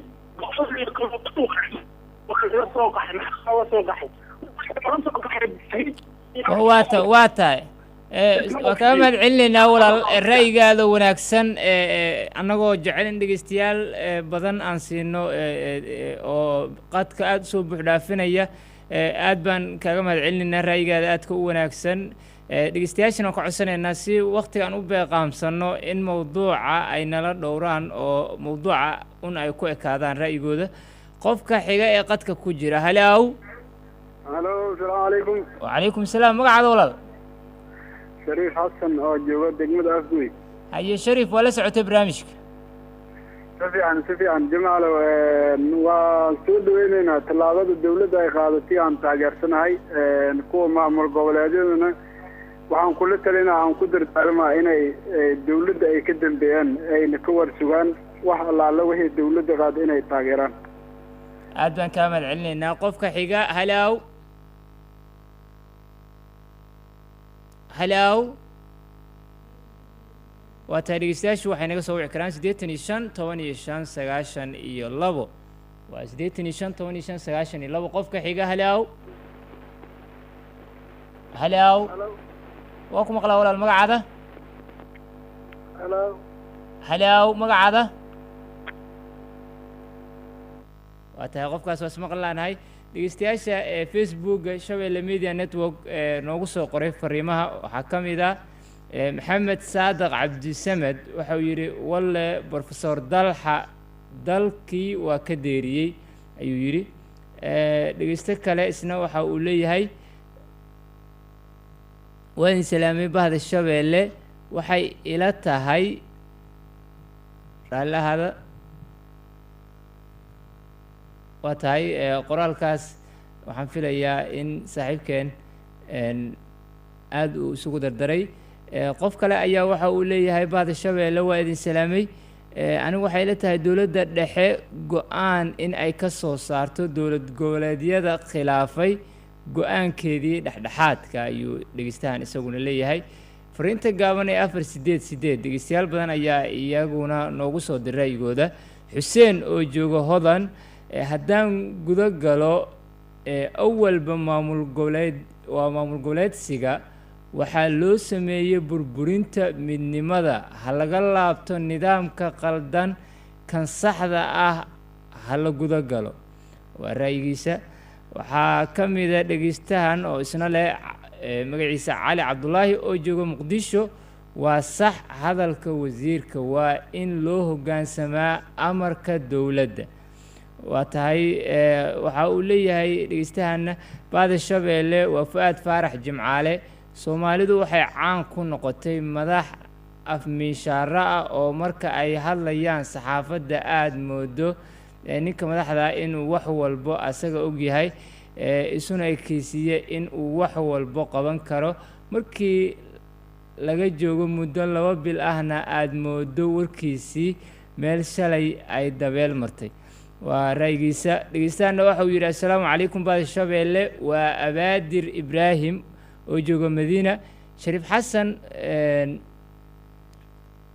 dabcan waa wax anshax ka baxsan qoraalka uu soo qorayo shaksina maaha in barnaamijka qofka uu ku saaro diiradda in uu ra'yiga guud ka hadlo ayaanu doonaynaa dhegeystaan waxa uu leeyahay assalaamu calaykum raadiyo shabeelle waa cabdulaahi maxamed oo jooga warta nabadda runtii aad baan uga xumahay waxay sameynayaan maamulada waxaad u malaysaa in ay noqdeen caado qaatayaal ma ahan in ay dowladeenna dumiyaan dowlad xumi waxay ka fiican tahay dowlad la-aan waad mahadsantihiin ayuu yidhi waa tahay dhegeyste kale waxau leeyahay cismaan digow oo jooga waa deegaankan lambar konton aan guda galo fikradeyda xildhibaan dalxa arrinta uu sheegay waa sax maxaa yeelay in badan ayuu gorfeenayay siyaasadda waa tahay qofka xiga ee qadka ku jira halaaw halo assalaamu calaykum wacalaykum assalaam magacaada walaal magacaygu waa cabdiqaadir maxamed ibraahim kaala soo xiriirayo degmada hilinwaa haya cabdiqaadir horugal barnaamijka daala socota waa mahadsan tahay horta marka koowaad alla subxaana watacaala ayaa mahadooda u sugnaatay marka xigo waxaa mahad celinaya xildhibaanka xildhibaan dalaxa iyo wasiirka baasto run ahaantii xildhibaanka wax walba waa uu nooga hadlay balse ilaa hadda xalka wax walba waxa caano qadaasaba dabada la qabtaa xildhibaanka waxaa weydiin lahay cillad walba waa sheegtay xalka guud oo hadda la gaari kara muxuu yahay waa tahay xildhibaan dalxa waana la socotaa soo ma ogaa codkiisiya saaxiibkayga wax yar waxaa dhegeystaan waxa uu leeyahay cilladaha guud ee aad baad noo fahansiisay xalka muxuu yahay oo cilladahaas looga gudbi karaa inkastoo in badan oo ka mid ah ee aad tataabatay sida loo turxaan bixin karo haddana waxa uu leeyahay arrintan oo kale waxa looga tallaabsan karo waa mahadsan yahay waa mahad celinaya sidoo kale aniga iyo saaxiibkay baastar iga maartay nagu dhiirigelisay ama nagu taageertay dowlad horta iyada waxay leedahay bar waliba qorshe siyaasadeed iyada dawli ah oo siyaasadeeda gudaha iyo dibaddaba ay ku dhisan tahay dowladaha caalamka maanta ururo iyo waxa iyo isbahaysiyo iyo waxyaabo oo maanta iyaga ay u yaalaan iyo heshiisyo caalami la galay oo in laysku xaq dhowro mudan ayaa horta meesha yaalla dowladba dowlad bay ka horeysay heshiis bay soo gashay dowlad annagu maanta jaamacadda carabta waxaan galnay xilligii kacaanka allaha u naxariistee madaxweyne maxamed siyaad bare ee runtii isaga uu dalka hogaaminayay heshiiskaasi maalintaa wixii annaga aan ku galday ama inaan carab aan ka mid nahay 22-keeda dal wixii go-aamo la gaarayay ee lagu heshiinayay ama midka madaxweyneyaashu marka ay fadhiistaan waxaa la yidhahdaa dimada marka ayaga ay fadhiistaan heer siyaasadda arrimaha dibadeedna wasiirada arrimaha dibadda go'aamada ay soo saaraan iyo haddii wasiiro kale ay shiraan ama xataa taliyayaal ciidan marmarka qaar ayaa la shiriyaa oo amni alqowmi alcarabi marka laga hadlayo go'aamo ayaa soo baxaya hadda waxaa kusoo biiray baarlamaankii carabta oo u taagan baarlamaanka maartay masalan soomaaliyadoo kale aan ka soo qaadno oo asaga noqonayo baarlamaankii sharci dejinta jaamacaddii carabtana ay noqonaysa fulintii oo golaha wasiirada ka kooban marka waxaa hay-ad dawlad ahaan u dhisan oo markaasi go-aanka kama dambaysta sida annaga halkan madaxweynaha jamhuuriyadda soomaaliya sharciga markii baarlamaanka uu ansixiyo loogu gudbinayo uu dikreeta uu kasoo saarayo madaxweynayaasha ayaa loo gudbiyaa shuruucda iyo go-aamada ee kasoo baxa hay-adahaasi fulinta iyo sharci dejintaba oo baarlamaankii carabta iyo jaamacaddii carabta ay u dhigmaan madaxweynaha markaas oo halkaasi wuxuu kala dhexbaxayaa madaxweyne kasta waxa dalkiisa ka khuseeyo annaga marka waxa waaye dadka marka amuurahaasi ku lugta leh ama baarlamaanka carabta inoo matalaya ama inoo matalaya siyaasadda arrimaha dibadda ee noo ah maartay golaha fulinta ama madaxweynihii jamhuuriyadda soomaaliya oo qimada noo ah ama waxaa jira weliba itixaad albaarlamaanaat alcarabiya la yidhaahdo oo guddoomiyayaasha baarlamaanada ka wada tirsan ee carbeed haddayan iyaga nin walba meesha ay kaga aadan tahay hawsha oo waxa lagu wada heshiis yahay lagu wada dhaqmayana uu yahay dastuur ayaga ay degsadeen iyo xeerar meel ay dhigaysa maanta ma jirto in lagu farageliyo dawlad siyaasadeeda waayo hal dawlad baa soomaaliya loo ictiraafsan yahay calanka soomaaliya lagu hordhigaa marka madaxweynaha jamhuuriyadda soomaaliya uu fadhiyo shirka qimada ama madaxweynayaasha carbeed haddii guddoomiyayaasha baarlamaanku ay fadhiistaan kaasaa la hordhigayaa oo calanka jamhuuriyadda soomaaliyeed ee dawladda dhexe isaga u ah maanta ee guddoomiye jawaari haddii baarlamaanka carabta ay noqotane xubnaha afarta ee dawlad weliba u matala ee 88 xubnood ka kooban baarlamaanka carabta ayaa u fadhiisanaya ayaa guddiga arrimaha dibadda iyo siyaasadda iyo amniga qof u wakiila oo hadda aniga aan u ahaa iyo sidoo kale ee xubnaha kale haddii arrimo bulsho laga hadlayo haddii shuruuc laga hadlayo oo saddexda kale kaalintooda laga rabo inay kasoo baxaan nidaamkaasi annagoo raacayno oo baarlamaankeenana ka doodayo oo wixii annaga nooga aadan ee halkaasi tala ka bixinayaan wixii xukuumaddeena nooga aadan ee taladeedii iyadana ay bixinayso madaxweyneheenii iyo wixii guddoonkeena isla wada gaaran annagoo soomaali ka wada turjumayno oo lasoo wada tashanay maamul goboleedyadeenna annagoo lasoo tashanay aqalka sare ee hadda nagu soo biiray annagoo lasoo tashanayno ra'yil caamka oo aan annaga guuxa dadweyne aan dhagaysanayno ilaan dagaal baa naga horreeyay ayaa annagoo urursan oo hal meel ka wada baxayno ayaa loo baahan yahay inaan wajahno halka ay naga jirto baadida laakiin ilaa iyo hadda ma artay waddadaasi wax loo maray iyo wax hataa taladeeda maxaad ka yeeshaan 10 sanaan annaga soo dhex fadhinay ee carabi asal iyo baar u naqaanaay marba meeshay joogto iyo meeshay tagayso walaa madaxweynayaashooda iyo boqoradooda aan la shiraynay maalin xataa nin talena weydiin ma jirto walaal waata xildhibaan dalxa waa mahadsan tahay sidiiq axmed cumar waxa uu leeyahay arrinta maamul goboleedyada waa arrin runtii lala yaaban yahay waxay ka hadlayaan arrin aanan qusaynin waxayna ka aamusan yihiin waxa saxda ah ee quseeya in ay ka hadlaanna ay tahay waana sax hadalka wasiirka ayuu yidhi dhegeyste kale waxau yidhi xuseen maxamed cusmaan assalaamu calaykum waa idin salaamay bahda shabeelle iyo martida kale waxaan leeyahay dadka madaxda ah ha ahaadaan madaxda dalka xildhibaanada wasiirada iyo kuwa ka hooseeya ilaahay ka cabsada oo kitaabka aad ku dhaarateen waa laydin weydiinayaa ha lagu shaqeeyo dowladnimada hana laga daayo faragelinta madaxda qaranka ayuu yidhi dhegeyste kale waxau leeyahay shabeelle aad baad u mahadsantihiin waan idin salaamayaa idinka iyo asxaabta dooda ku jirta salaan iyo mahadcelin kadib waxa uu leeyahay waxaan weydiinayaa su-aal ah horta federaal noocee ayay soomaaliya qaadatay dabcan mawduuceena ma qoseyso waa ugu mahadcelinaya dhegeystahaas facebookga ra'yigiisa noogu soo diray waxa uu leeyahay dhegeystahanna assalaamu calaykum waa ibraahim cismaan soo jeed oo jooga muqdisho waxaan soo dhaweynayaa ra'yiga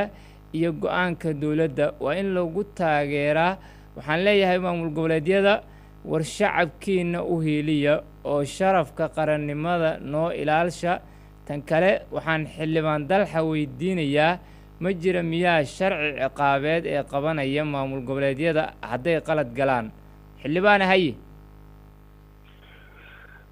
runtii waa mahadsan yihiin doodan furan ee maanta anigii saaxiibkayga baasto su-aalahana lagu qarqinayo way habboonaan lahayd dood furan inay madaxda qaranka sidaas oo kale intay usoo fadhiistaan tviyada ama maaragtay idaacaduhu ee shacbiga ay u sheegaan waxa ayaga ay u baahan yihiin annaga maanta ra'yi qaar badi ee ku fiicnaan lahayd inaan baarlamaanka ka hor nidhaahdo ayaa annagoo shacbigeena qancintiisa iyo xaqiiqada inaan u sheegna rabno ayaa kalifaysa wax badanna runtii hadda qaar aanan weli jeclayn in aan ku hadlana way iska jiraan oo aan miidiyaha aan ka sheego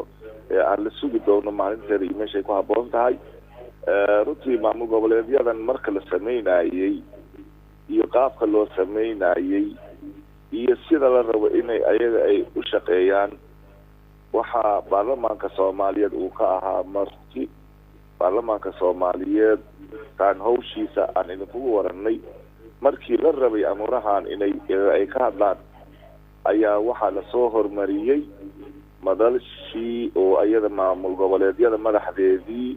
ayaga ay wakiilo ka noqdeen wixii iyagu ay dejiyeen ayaa lagu maamulay baarlamaan xataa annaga sharci ahaan ma aynan haysanin in 50 qofood annaga ee baarlamaan intay raacdo oo gobolka xildhibaanka laga soo dooranayo iyagu ay halkaasi la aadaan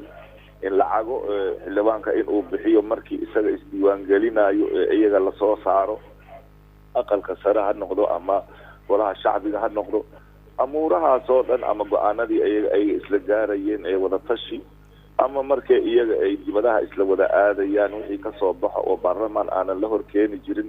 waxaanoo dhan annaga awoodda badi waa la sheegaa in la yidhaahdo golaha shacabka iyo aqalka sare iyo xukuumadda iyo madaxtooyada annaga xaqiiqada marka ugu horeyso aan tilmaamayno awoodda maamul goboleedyadu ayaga ay leeyihiin way ka xoog badan tahay si indirect ama direct haddii loo xisaabo midda hay-adaha dawladdu hadda ayaga ay leeyihiin waayo shacbigii soomaaliyeed waa la goobaystay waxaa loo goobaystay state hebel state hebel state hebel state hebel state welibana wuxuu yeeshay madaxweyne isaga u gaar ah aniga haddii maanta ee aan iraado ka hadal maaragtay amuuraha maanta ama ka socda jowhar ama hirshabelle waxaa laleeyahay koonfur galbeed baa tahay shabeellaha hoose ka tirsan tahay haddii marmarka qaar aan iraado ka hadal puntland adiga jooga xildhibaanadii puntlandaa jooga horta ayaga waa run ayaga mudnaan iyo priority in ayaga wadatashi lala sameeya qaarkii la rabana waa laga boodaya qaarkii rabo sidaasa ilaa iyo galmudug ilaa ay saameyn ugu leedahay jubbooyinka marka wixii ma kala socda baarlamaanka naftirkiisa xildhibaanka ku jiro ma wuxuu yacni ku qalan yahay baarlamaankiisa mise wuxuu ku qalan yahay constituensigiisa ama deegaan doorashadiisa uu ka soo jeedo waxa ay qabaan waxyaabo badan oo aanana loo meeldayanin dadka marka ugu horeysa hawshaasi loo dirayane daday waayo aragnimadooda iyo wax badan aan laga fiirsanin wadanku anaga waa soo tilmaamay dadka soomaaliyeed iyo nin walba muwaadinka xaq uu leeyahay haddana howlaha waxay ku fiican yihiin in loo kala qaado maanta jimcaale waa nin wariye shabeelle wax badan ilaa iyo wuxuu soo shaqaynayay bahashii 9 mayri ee bugta socotay haddii aniga la yiraahdo shabeelle asigoo jooga ka waran aniga waxaan ka sheegi karaa ayaaba iska kooban shabeelle ma gartay laakiin dadkii mushkiladan haysata ee annaga cabashada badi ee meelaha ay ka jirtaa waxay tahay waxiibaa isdhexdaadsan wada shaqayntii baa yar isqadarintii istixgelintii baa yar nin waliba xilka uu wadanka u hayo ninka kale kuma yacni sharfayo nin waliba waxa uu ka mudan yahay ninka kale ee walaalkiisa ah ee isaga maartay meel islama wada dhactay ee yaalaan midkii min madaxdii kore ee hogaankii sare golayaashii dawladda ilaa iyo salka hoose ayaa ugu tagaysaa inay meel oo maartay ee gacamo fara badan ee ka dhex muuqda inay yihiin wax badan baan tilmaamay haddii ay tahay mid gudaha iyo mid banaanka dhibaatada jirto dadka Soomaaliyeed sida loo kala dilaayo iyo goboladeedii loo furfurayo iyo dawladoodii dhexe sida loo kala wato ayaan wax ka sheegnay waxa soo dhan ujeedkay waxay tahay inay dadka Soomaaliyeed aan xaqiiqada ka qarinin hadda midka aan soo qaadanayo markaa la gobolka shabeellaha hoose oo kale gobolka shabeellaha hoose aan ka tirsanahay aniga waxaan tagay cadaado sida cadaado laygu soo dhaweeyey meesha lay seexiyey macawistii aniga aan haysa macawishiheeda midda cadaado layga siiya ugu qurux badan look waxaan tagay beled xaawaan tagay oo markii la yiri maartay derbi baa laga dhisayaa sida laygu soo dhaweeyey weligay deegaan soomaaliyeed oon tagay ma artay aniga layguma soo dhaweyn baydhawaan tagay sidoo kale you see wax yaabo fara badan waxaan tagay jawhar baan tagay sida dadka deegaankaas ay u wada joogaan ee maanta aniga aan laygu soo dhaweeyey you can't imagine soomaalida waxaan ku yidhi isma diidana dad israbo oo walaalo oo isjecel laakiin dhexdooda lagu kala jira waaye yaa loo baahanya inay isu soo dhaweeyaan yaa maamul goboleedyadii iyo dawladdii inay isla shaqeeyaan yaa loo baahanya inuu ka shaqeeyo yaa maaragtay mudan in maaragtay dadka bulshada dhexgeli karo haddii oday dhaqameedkii saxa aan la abaaraynin haddii siyaasigii saxda ahaa ee aanan isaga la dhegaysanaynin haddii aqoon-yahankii aan la tixgelinaynin xildhibaan dalxa waa ta muhiimadda adigoo ka eegaya maxaa